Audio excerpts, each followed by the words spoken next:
मी तयार झाली आहे. ताई ताई लवकर या हो बाहेर. कोणी बघितलं ना तर अजून वाट लागायची. ताई ना काही याला पण कोणी बघितलं ना तर आणि व्हायचं. तू हळू.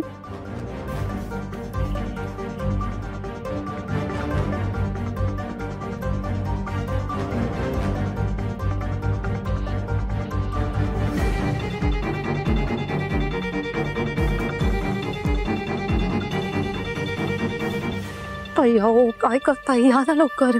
आईनं कळलं ना तर परत प्रॉब्लेम व्हायचा. नीतू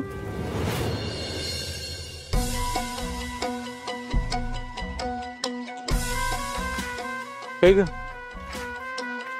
कुठं निघालाय सकाळी सकाळी? ते सोनोग्राफी. हा सोनोग्राफी करायचा लईच उत्साह दिसतोय. हे जाऊ की पण लॅब उघडायला पाहिजे का नको? का जाऊन नुसतं बसायचं तिथं? बरोबर. मग जा जाऊन आत बस आराम कर. जा मी सांगतो तुला.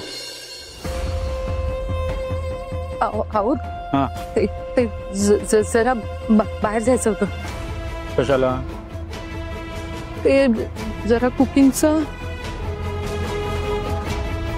कसलं कुकिंग? ते कुकिंग हो कुकिंग कुकिंग म्हणजे आपलं किचनचं सामान संपलंय. ते जरा कोथिंबीर कढीपत्ता टोमॅटो ते आणायचं होतं म्हणून बाहेर जायचं होतं. अरे तू मग हे सगळं तू का आणते? काय ग तू अशा नाजूक अवस्थेत बाहेर जाणं बरं आहे का? कोणाला तरी सांगायचं ना. तू तर म्हणलं की जळायचं. काय जायचं जळायचं. जा जा जाते जा.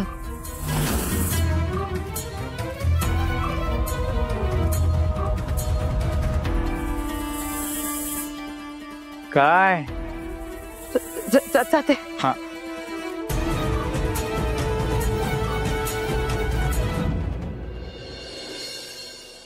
हॅलो हॅलो काय झालं?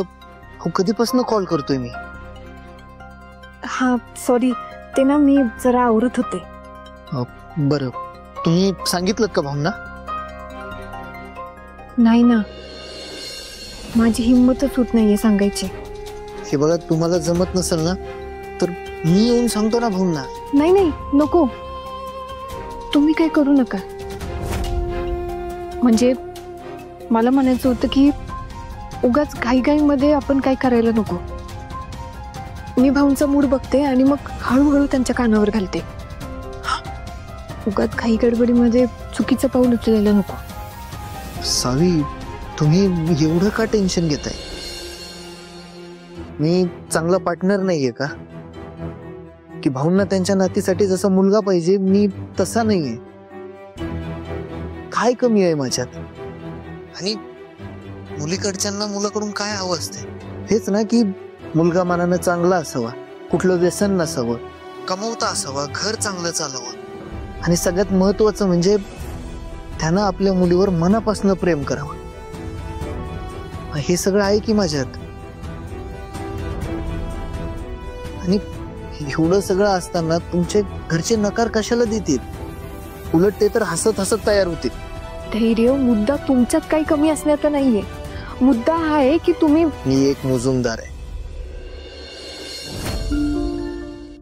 हाच ना? हेच कारण आहे ना तुमच्या टेन्शन मागचं. सावी आय नो आपल्या घरांमधले संबंध चांगले नाहीयेत.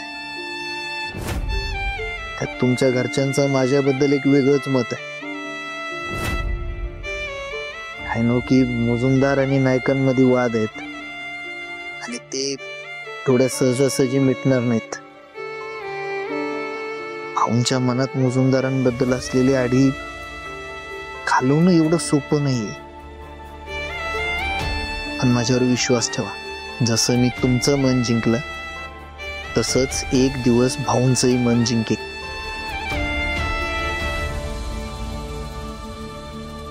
मला तुमच्यावर पूर्ण विश्वास आहे. तुम्ही तसं करायलाच. पण धैर्य, जसं मला तुम्हाला समजायला वेळ लागला आणि मग त्याच्यानंतर तुम्हाला आणि तुमच्यातल्या चांगल्या माणसाला मी ओळखायला लागले, तसंच भाऊंना पण तुमच्यातला चांगलेपणा ओळखायला वेळ लागणार. आणि त्याच्या आधीच जर आपल्या रिलेशनशिप बद्दल त्यांना कळलं ना, तर ते कधीच होकार नाही देणार आपल्याला.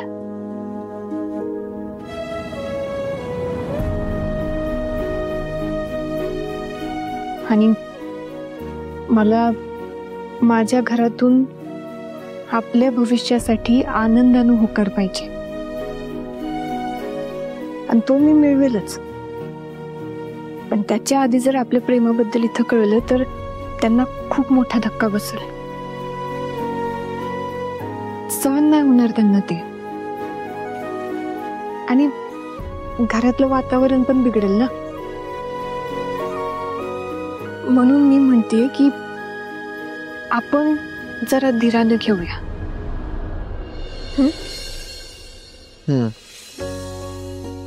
बरोबर आहे तुमचं. बरं, आता ह्या सगळ्या गोष्टी जरा भेटून डिस्कस करूयात का? हा चालेल. मी आता एक कुकिंग इव्हेंट कव्हर करायला चालले, मग त्याच्यानंतर आपण भेटू. हा, आणि मग ठरवू की घरच्यांना कसं सांगायचं ते. चालेल, मी ठेवते आता. एक मिनिट. आता काय? एक महत्वाचं सांगायचं राहिलं की. आता काय महत्वाचं सांगायचंय? I love you.